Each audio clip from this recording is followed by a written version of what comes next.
in the debate. This is 90.2 Radio King, together with panels. This rural debate, actually today we are going to discuss about land dispute. That is, if you're to look around, you find that there are over 60% of women who lack where to stay. Since 1986, Northern Uganda has experienced a war that displaced 90% of its population in the region. That's 2 million people, and of those, some 200,000 were children. So after 2 decades of war, these residents of Northern Uganda are moving back to their homes and beginning to rebuild their lives. And OSEA, we're moving with them. Our key areas of interest have been around media development. We work on what we call media pluralism, which essentially means the diversification of media ownership. As you know now, in this country, literally 80% of radio stations out of about 200 are owned by either ruling party politicians or businessmen affiliated to the ruling party. That locks out a lot of people from political discourse.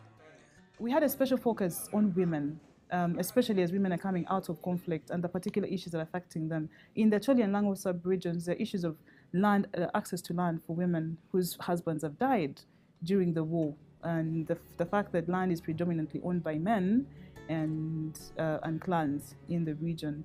Issues of domestic violence and the fact that the legal structure doesn't really provide justice immediately.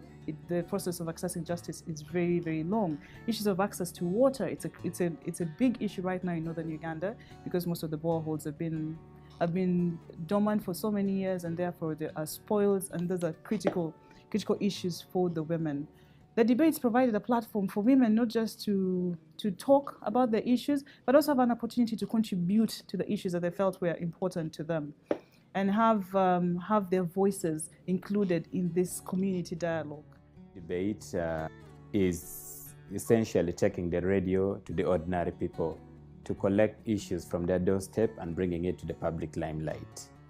And we keep our ears on the ground to hear about anything, anywhere. Through the project, we were able to train journalists, yes, provide them with technical equipment in terms of a motorcycle to facilitate them traveling to the villages, audio recorders so that they're able to go and record the debates in the villages. And for the first time, radio got out of the studio. And I think that has been a big transformation because people then started asking for more from radio. For a long time, our people didn't have the capacity to call to express themselves. You know, for you to call on air, you need to have money on your phone. So, and a lot of the people who are left out of such studio-based debate were women.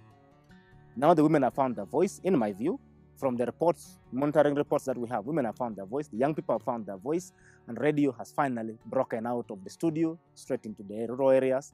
And I can tell you that even after the project wound up, a lot of the partner radio stations we worked with, 10 of them in number, continue to run these programs, not because they're getting any facilitation, but because the communities, the audiences have come to demand that such programs must continue because they have been of use.